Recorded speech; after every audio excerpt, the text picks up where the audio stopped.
Hi, friends. My name's Trish Roberts. Um, I hope everybody's well today. I haven't done a vegan live stream for a while, and so I'm glad that you're joining me. And if you want to see more vegan live streams, I'll be doing more on my YouTube site channel, Faint Signals from Vega. That's at Vegan Trove, VEGANTROVE. So I'll be doing probably more of those and probably shorter ones addressing individual issues. So if you have any comments, any questions, sincere and thoughtful questions are welcome. And let me know if you can hear me okay. If you have any sincere and thoughtful questions, please feel free to put them in the comments section, and I will do my best to address them. And as you can see from that initial image that I showed, that's the individuals that are slaughtered globally in one day, which is sort of a staggering amount when you think about it. I mean, that's in a 24-hour period, and that doesn't include animals like the 20 million newly hatched male chicks that are killed in grinders. They're ground up alive, and then of no use to the egg industry. So let me know if you can hear me okay and the sound is good. This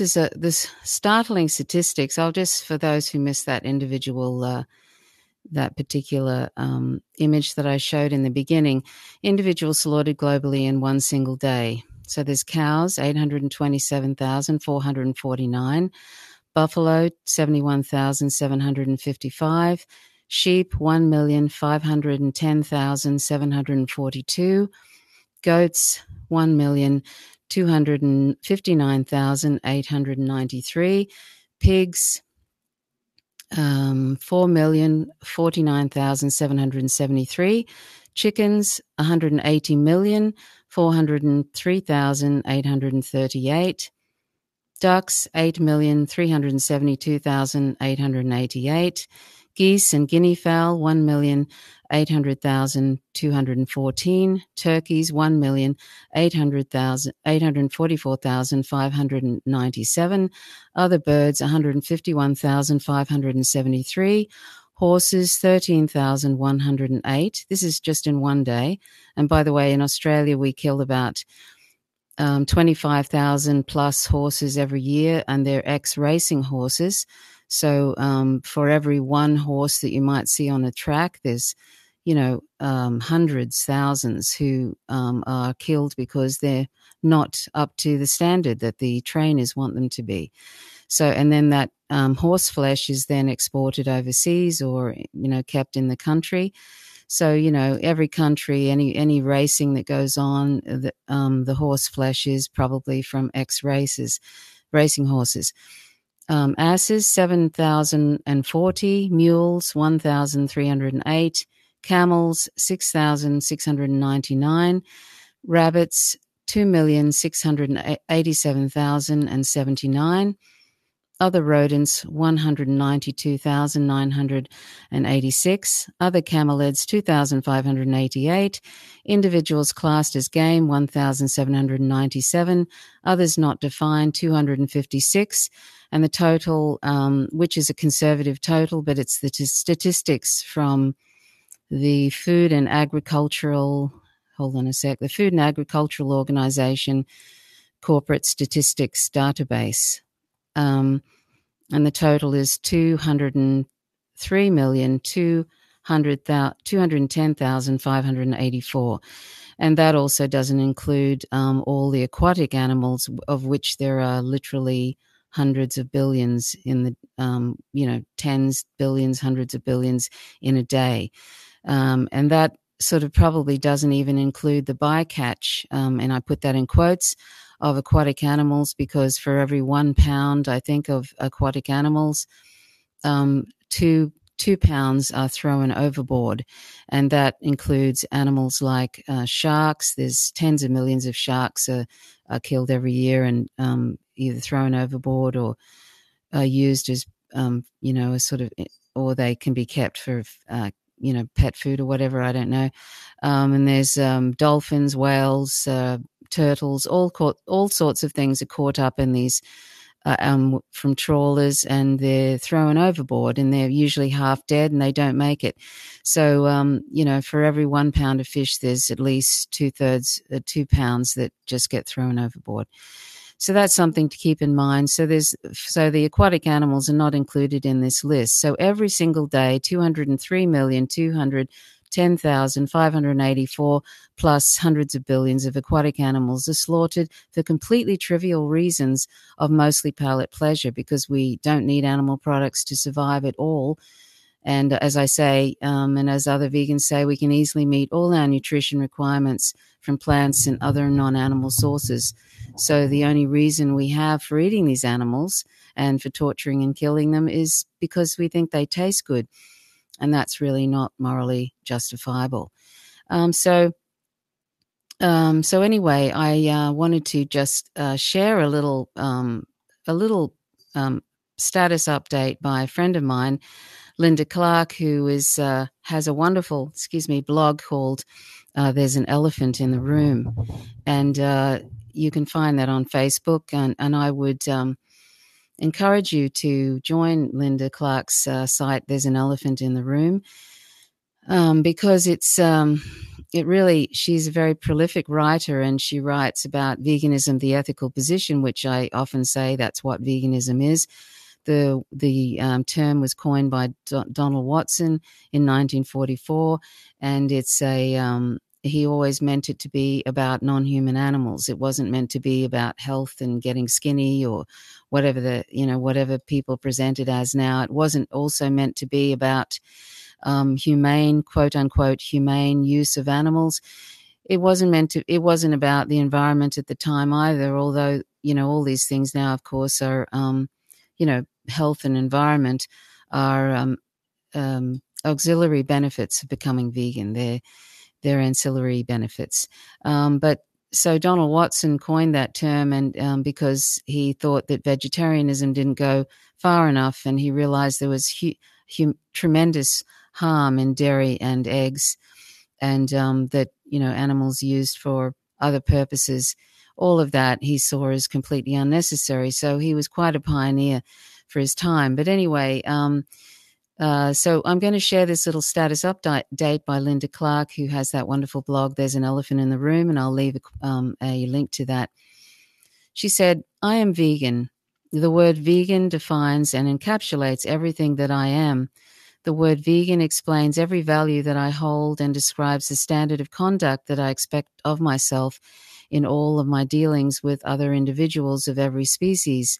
For the rest of my life, I will continue to explain how being vegan is simply a lived expression of values that we all claim to hold. For the rest of my life, each individual victim of the uncounted annual trillions that our species uses and slaughters without conscience will have a defender in me, and I shall demand justice for them with every word I write. This, to me, is veganism. Please join me."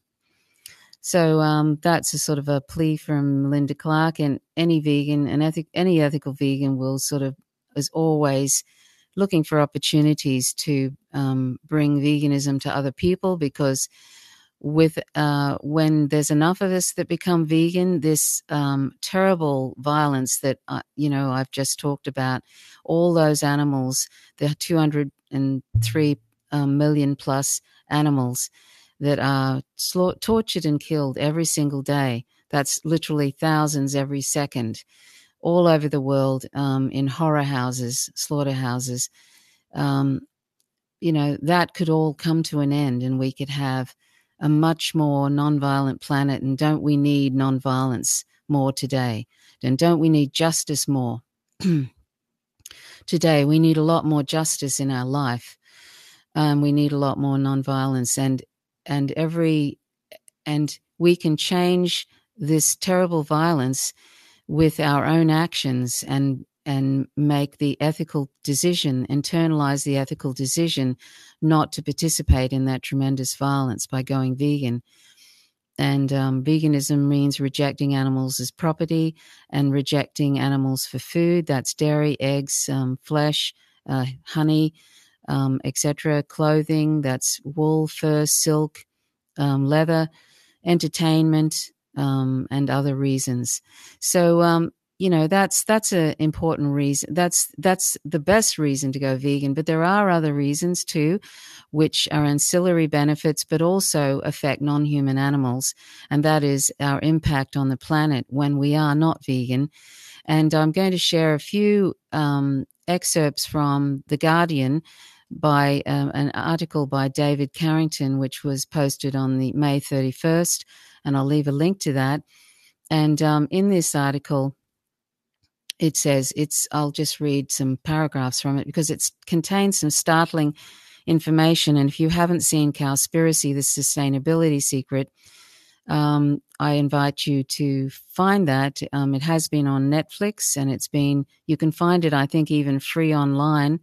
So check out Cowspiracy, the Sustainability Secret, because it's really quite revelatory. And you might want to look up What the Health as well. That's another documentary by the same people. And that's really, really quite fascinating as well, What the Health. So in this article by David Carrington, it says, avoiding meat and dairy products is the single biggest way to reduce your environmental impact on the planet, according to scientists behind the most comprehensive analysis to date of the damage farming does to the planet. The new research shows that without meat and dairy consumption, global farmland could be reduced by more than 75%, an area equivalent to the US, China, European Union, and Australia combined, and still feed the world. Loss of wild areas to agriculture is the leading cause of the current mass extinction of wildlife. Now, I'll just read that again. Let me just have a look at the comment section. Okay. So I'll just read that again because that is so startling for anybody who sort of goes on, we'll never be able to feed the planet with a plant-based diet. As you can see from, I'll also share with you how large this particular research is. Okay, so this recent research report. So avoiding meat and dairy products is the single biggest way to reduce your environmental impact on the planet, according to the scientists behind the most comprehensive analysis to date of the damage farming does to the planet. The new research shows that without meat and dairy consumption, global farmland use could be reduced by more than 75%, an area equivalent to the US, China, European Union, and Australia combined, and still feed the world.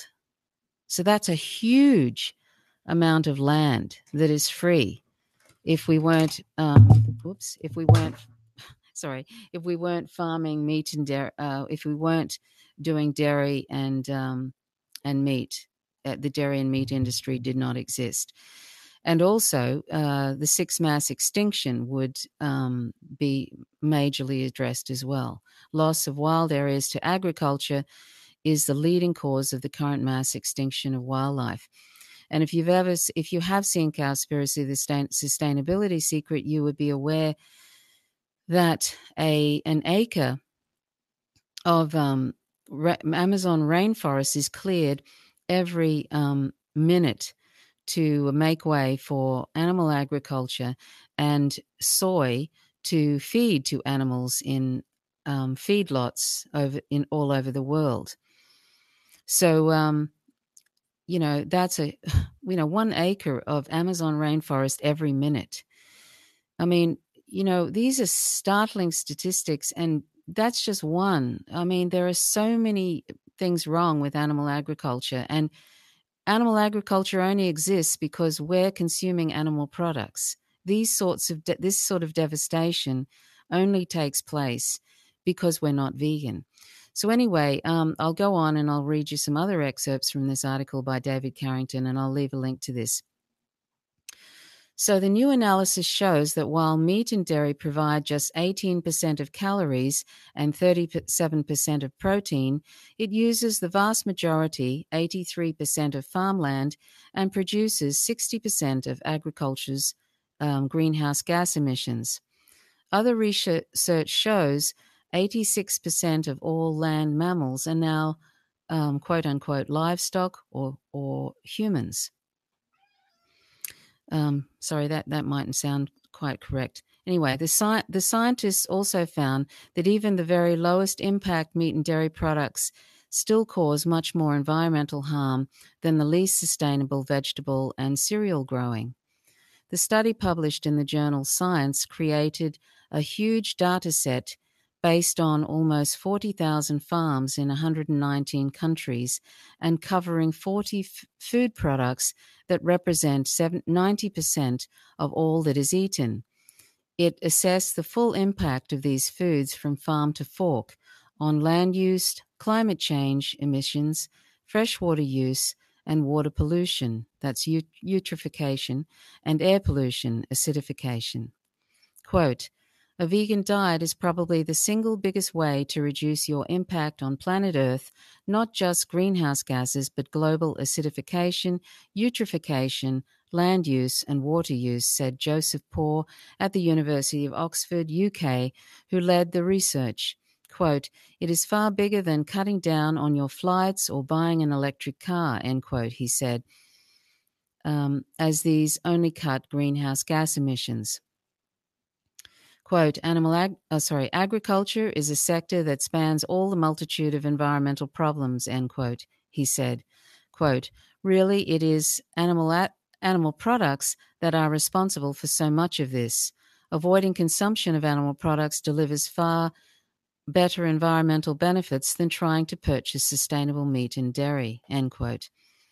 The analysis also revealed a huge variability between different ways of producing the same food.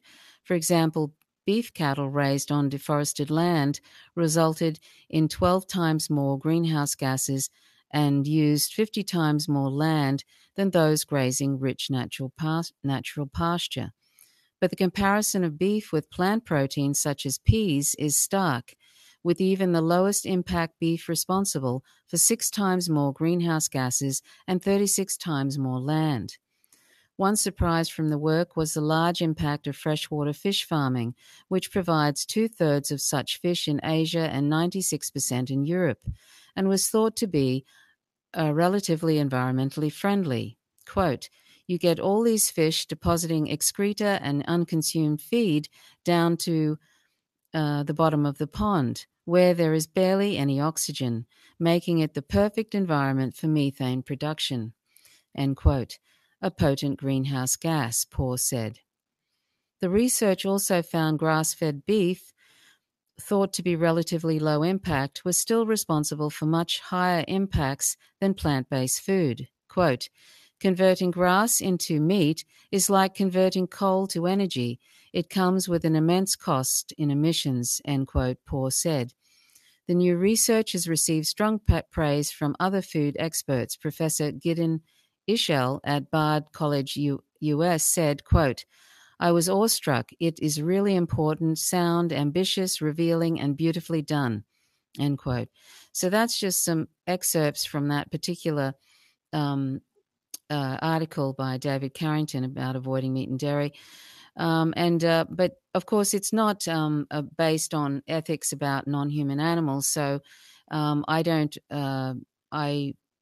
that wouldn't be what I would be talking about. That would be sort of like an extra I would be talking about, because the thing is, when people say they're going vegan in quotes for environmental reasons, although of course there's ethics in that because we're reducing markedly climate change, and we're also we're preventing habitat loss, and destroying the planet for the 99.99% of non-human animals who live on this planet. They're the greatest population, and we're only like less than 1%.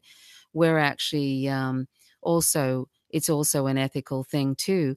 But I mean, if you go quote unquote vegan for environmental reasons, you're going to probably think, oh, I can just have a little bit of cheese. That's not going to really hurt anybody. Or I might just have, this egg for breakfast. That's not going to be a problem for anybody. It's not going to hurt the environment very much. And so on. It just becomes sort of like depending on how you feel on the day. And so that's why internalizing the ethical position and really internalizing it and seeing these other animals as the sentient beings that they are, just like the, say, dog and cat whom we live with, who, by the way, are also considered property on the planet. There's no difference really between the sentience of the dog and cat who we love, who we consider family members, and the other animals that we eat, wear, and use. There's really no difference. The only difference is we have a personal relationship with that particular dog or cat whom we live with, whom we love, just like a family member, and whom we grieve terribly. Sometimes more grieving happens after our non-human companion dies than sometimes when humans that we know. Sometimes that can be the case because we have such an incredibly close and unconditional love type relationships with those non-human animals. So, but those other animals that are on our plates, if you're sitting down to lunch right now, or you're sitting watching this, eating a burger or something like that, the animal flesh that's on your plate, or the secretions like in your coffee, the milk, the dairy, or the egg on your plate, what's behind that is tremendous violence. But all those animals have the same sort of, they loved life just like the dog and cat whom we love and whom we consider a family member. They had the likes and dislikes. They all had individual personalities. They loved their young, and they did not want to die. And all of this killing and violence is for completely, trivial reasons, because like I've said in other live streams, we don't need animal products at all to survive. We really don't. And if you look at the science behind the nutrition, and I've posted every so often, you'll see on Real Progressives on Facebook, I post every so often some science-backed health information from nutritionfacts.org. Nutritionfacts.org isn't a vegan site because it doesn't talk about the ethics of being vegan, but it talks about the nutrition in relation to a plant-based diet, and it's all science-backed. They collect the latest research from nutrition journals and medical journals and science, and they put it into short 2-minute videos, and it's incredibly informative. And they also discuss the issues with animal products, because hundreds of thousands, millions of people really die as a direct result of the consumption of animal products in the amounts that we eat them. In fact, something like the science behind diabetes in relation to animal products is that animal fat actually causes a insulin resistance in the muscle.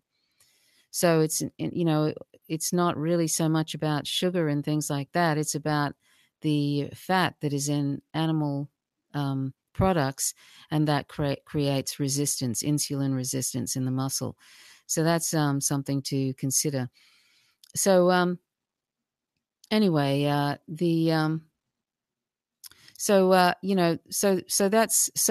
that information about animal agriculture and its effects on the planet are pretty startling. And if you watch Cowspiracy, I honestly, I don't know how anybody could watch Cowspiracy and not sort of, even just that information alone, what's in Cowspiracy is just sort of shocking, really. It's really shocking. Like, I've been vegan for since 2005, and I didn't know a lot of the stuff that was in Cowspiracy. And I've been vegan that long, 13 years, and I didn't realize so much about it. Took me a few years to understand, to come across nutritionfacts.org and realize the nutrition behind that. behind a plant-based diet, and to see the absolute devastation that animal products do to our bodies. Like sometimes I'll hear some friend or somebody I know or somebody I see online, I'll hear about some of their terrible health problems. And I think to myself, wow, I really wish, of course I'd want people to go vegan for the right reasons, because non-human animals are not our resources. But I sometimes think if only I could just convince them to stop eating animal products, just for talking about their health, because there's a lot of things that can be completely reversed with a plant-based diet. I know people that have reversed, type 2 diabetes through a plant-based diet. I mean, there's lots of um, evidence of that. People having reversed type 2 diabetes or incipient diabetes, that means just before it becomes diabetes. There's lots and lots of things. And children today have, there's been autopsies on children that were killed in car accidents, and they found evidence of atherosclerosis in these children from the Western diet of animal products. Children with atherosclerosis already. And there's a lot of evidence now that high cholesterol from animal products, animal fat, collects on the interior of the artery in the brain and causes a stenosis, a narrowing of that artery, which causes a deprivation of, oxygen to the brain and causes a deprivation in the brain, basically. And there's strong evidence now that it's leading to Alzheimer's. So anybody who has if you have a history of Alzheimer's in your family, it doesn't necessarily mean that you're going to get it. It might mean that you just need to. I mean, I'm just talking now about health, just putting ethics aside for the moment. It might mean that if you just change your diet, change it to a balanced plant-based diet, and do exercise every day, an hour or more of exercise every day, and just try and sort of, meditate and things like that, that you could actually, it's not predestined. You don't have to get it. I mean, that could be the case. So that's just something to remember about Alzheimer's, because there's going to be millions and millions and millions of people with Alzheimer's, and that's most likely because we have such shocking diets now, particularly in the United States. Fortunately, I think it's actually getting worse here in Australia, people's diets. The amount of rubbish food that's in the supermarkets now. But in the United States, though, 1 in 3 people are expected to get diabetes or something. And, it's just kind of frightening, really. So anyway, that's just something to keep in mind. And I really do implore you to check out nutritionfacts.org and just, you'll be amazed, really. Or you can get out his book, How Not to Die. That's a very interesting book by Dr. Grieger. So anyway, that's pretty much all I really wanted to talk about today. I just wanted to point out the outrageous statistics of individuals killed globally in a single day. The amount of chickens, 180,403,838 chickens every day, and 20 million new male chicks ground up alive. This is every day. It's just, it's mind-boggling. And the longer you become vegan, the longer you're vegan, the more kind of bizarre it seems to be. And that might sound really, really weird, when you're not vegan and you're just used to, animal use becomes like when, we're indoctrinated to believe that animals are here for our use. And when we're born onto the planet and our parents feed us animal products, unless we're lucky enough to be born into a vegan family, that 1 minute they're reading us sweet little stories about animals on farms, nursery rhymes with sweet little animals, as if nothing ever happens to them. and while and then we're sitting down to a plate of animal products, of tortured and killed animals, and they're on our plates. This is what we're doing to children, and it's actually also starting them off in a really negative way in health terms. It's a moral compartmentalization that we're presenting to these children. Here's the animals on your plate, and I'm going to read you a nursery rhyme later on about the sweet little animals. I mean, it's sort of messed up. And so we're indoctrinated to believe all of this about animals.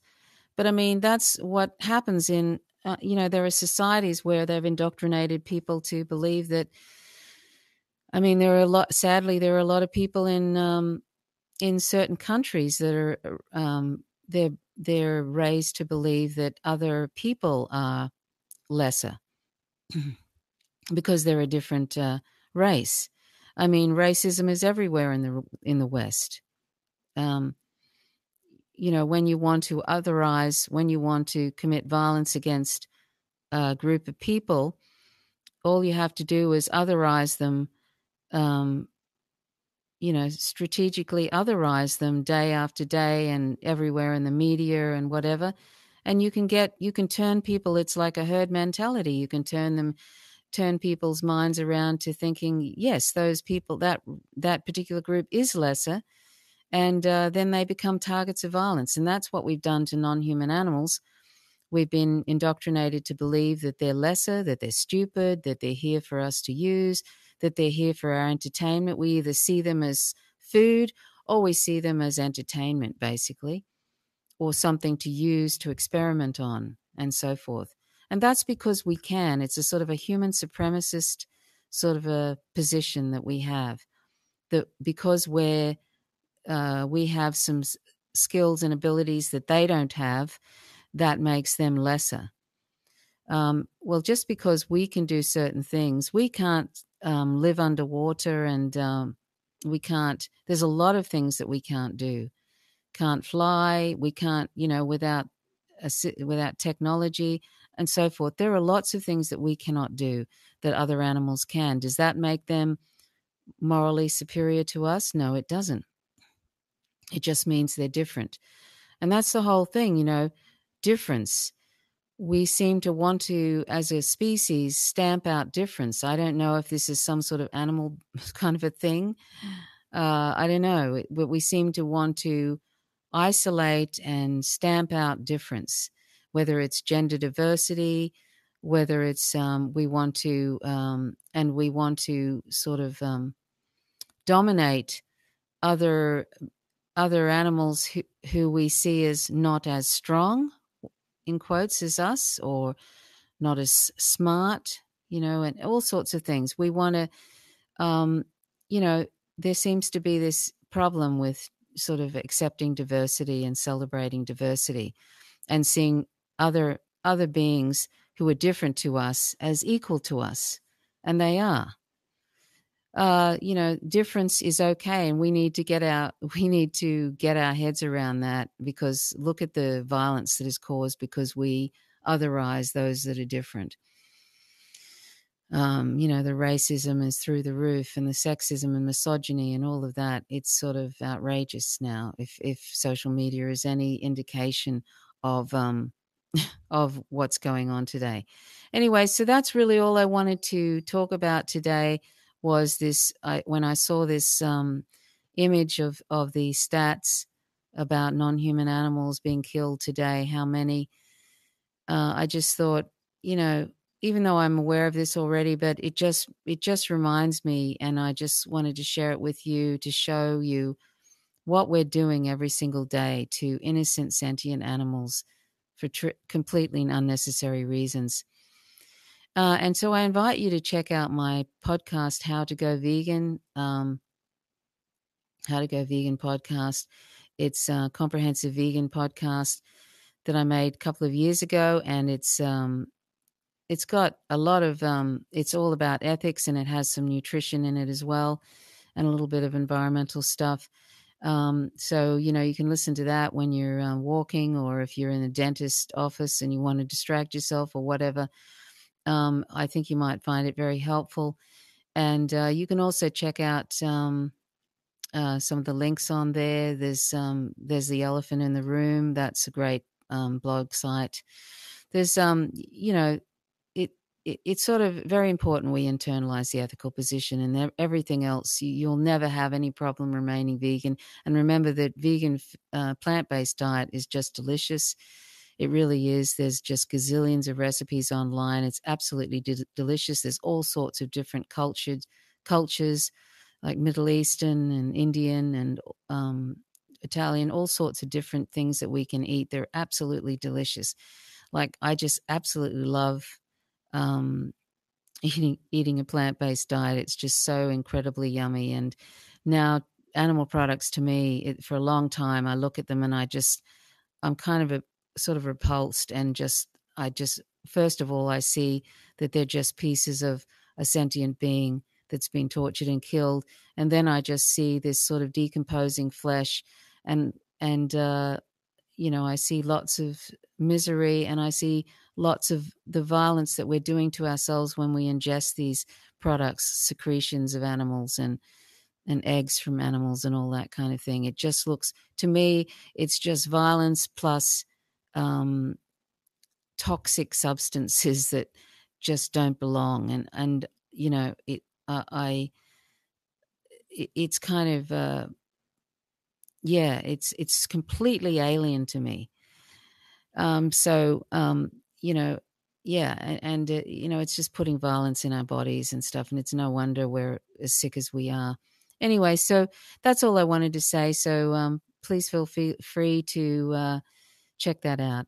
Anyway, so you can also subscribe to my channel if you want to hear more about veganism, and please feel free to to leave comments in the comment section, questions, and I can address them on another live stream.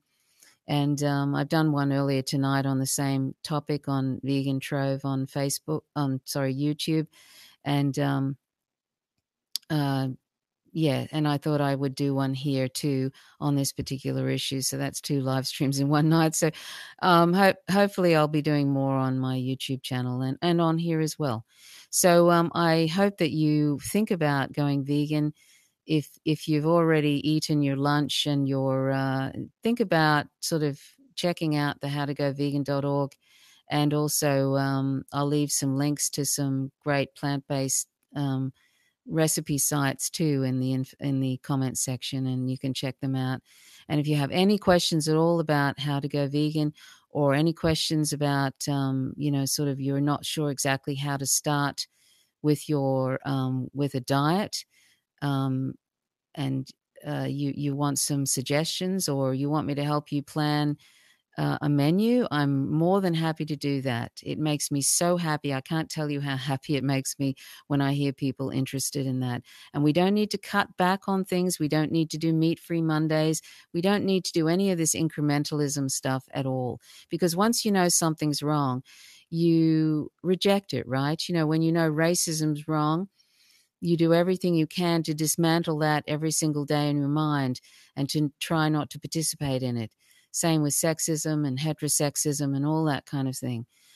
Transphobia, when you know things are wrong, you reject it. You don't sort of say, well, I'm going to be racist I'm not going to worry about being racist on Tuesday and Wednesday, and on the rest of the week, though, I'll look at it and I'll work on it. You just reject the whole thing when you know something's wrong, and that's the same thing with when you become vegan. You reject all of it. You reject all of it, including the so-called happy animal slavery. The quote unquote humane. The humanely raised animals, the compassionately raised animals, and all that sort of nonsense. Let me just for a moment show you a couple of I'll just show you this particular. It's a little image that I did a couple of years ago.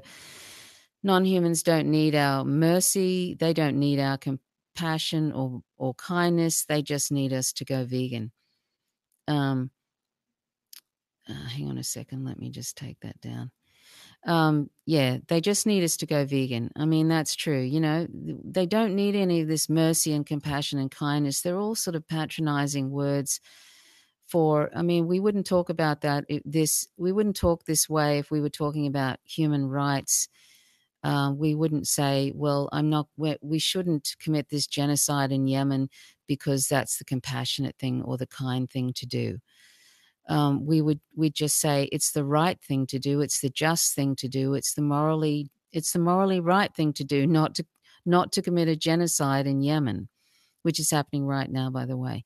But we have this different way of talking about non-human animals, because we have this inherent speciesism.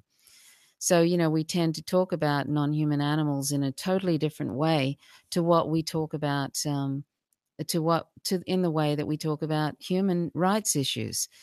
Even animal advocates, that say they're advocating for animals, talk about animals that way in a kind of patronizing way.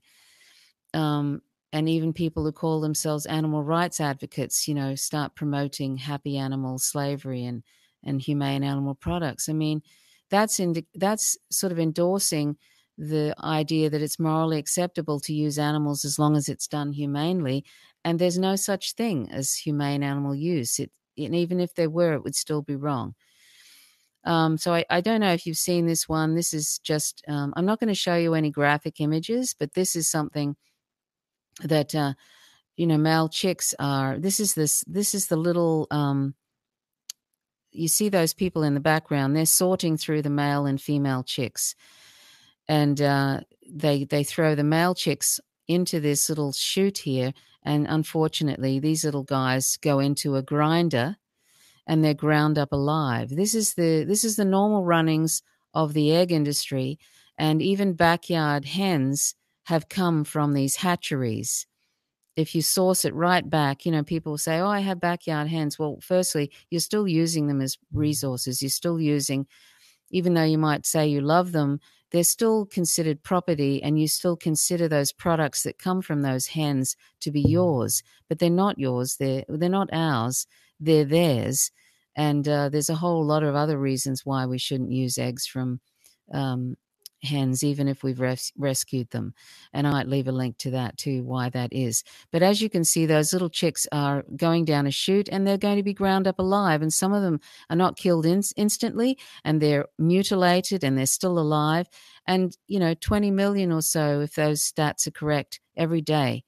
That seems like a lot to me. I don't know if it's 20 million a day, but anyway, it's quite a few million every day, male chicks are ground up alive because they're no use to the egg industry.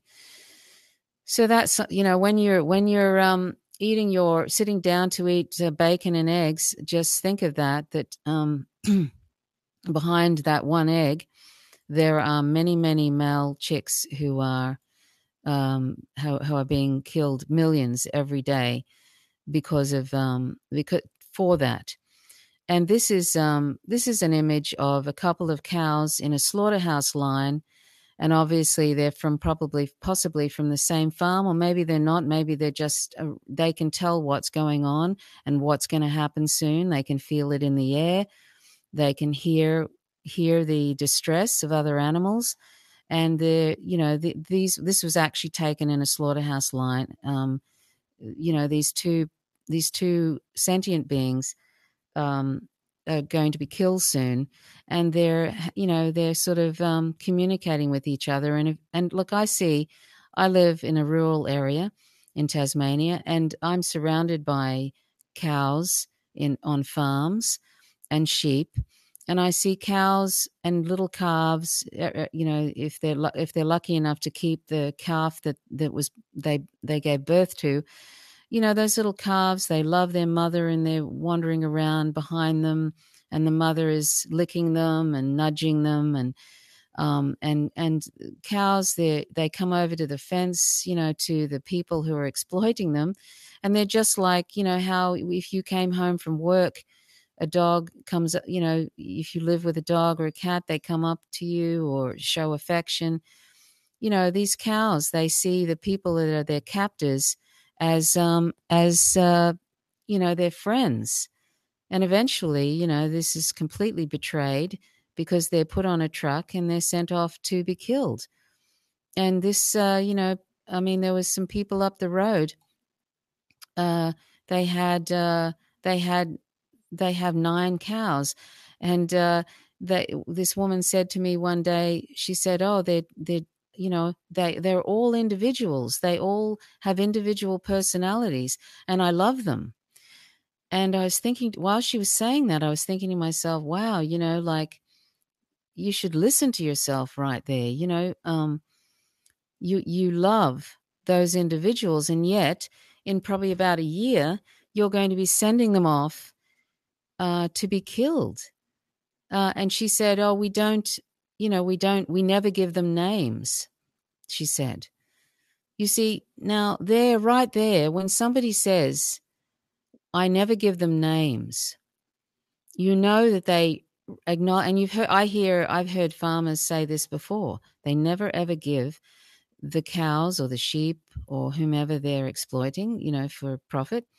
They never give them names because that would acknowledge absolutely their sentience. And also, they know they're going to be sending them off to be killed. So so they avoid giving them names, but they recognize their sentience and their individuality. Absolutely, they do.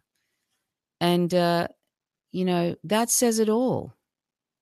And you can see it. I mean, cows and sheep, they all have, there's a farm not far away from us that has sheep, and we often, when we're going by, we see the farmer come out and then the sheep run down to the fence to say hello to the farmer.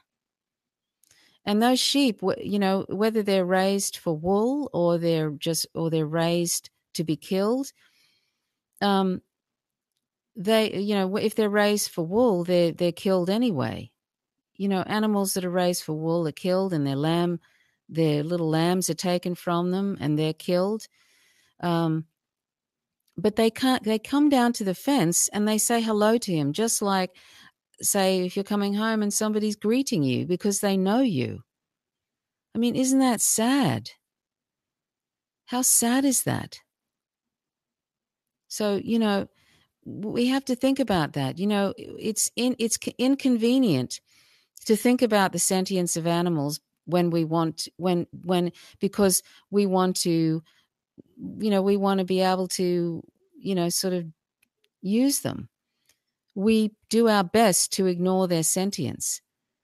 But it's right there, and we know it's right there. We know it's right there. And that farmer up the road, she knew that. All these farmers know that. And if we spent any time with that animal who is in front of us on our plate, we would know that too. But we know that on a deep level. And the reason I say that is because when something happens, when an animal escapes a slaughterhouse, we all cheer them on. I mean, there was a thing with a crayfish who dropped their claw. They were being put into some pot or something. This is on the internet. I regularly see things like this.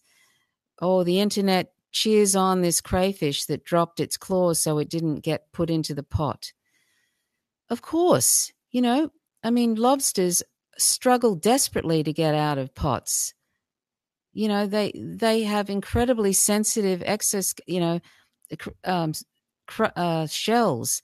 If you look at the biology of lobsters, they have incredibly sensitive shells with these fine hairs on them, and they're sentient.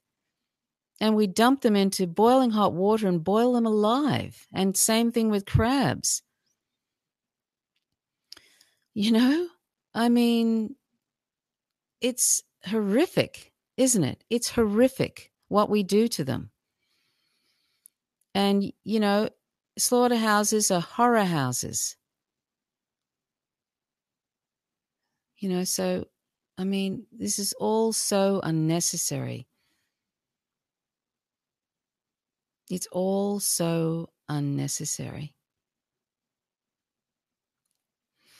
So anyway, that's really all I wanted to say. I said that before, and then I kept on talking, but I just remembered that I had some images that I wanted to show you. And so anyway, join me again if you will, and I hope that you'll consider going vegan. And to anybody who's thinking, wow, this is pretty horrific, I really need to stop. I implore you to stop today and just do your best to do research. And you can stop overnight. You don't need to do this incrementalism. In fact, today I could see that Glenn Greenwald, the journalist, I knew that eventually he was going to start thinking about becoming vegan. And I noticed he posted a plant-based recipe today on his site. But I think he believes in a sort of bit of incrementalism. And I've sort of said to him in his comment section, Glenn, you don't need to do this incremental stuff, When we know it's wrong, we know it's wrong. And let's just stop, period, because all of it is violence, including the little happy animal farms and the mom and pop farms and stuff. It's all violence. When we know it's wrong, it's wrong. So anyway, hopefully he'll just go for it. But I was very happy to see that, because he used to go on about he loves dogs, and he was rescuing dogs in where he lives in Latin America and Brazil, I think, and he's set up this dog shelter. And I said to him in the comments section one day, Glenn, dogs are sentient, but so are all the other animals that we eat, wear, and use. Please think about going vegan. And I'm sure other people have said that to him, and so I'm glad to see that. I think he's just putting it all together.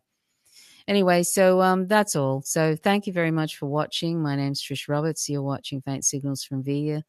Till next time. Bye for now.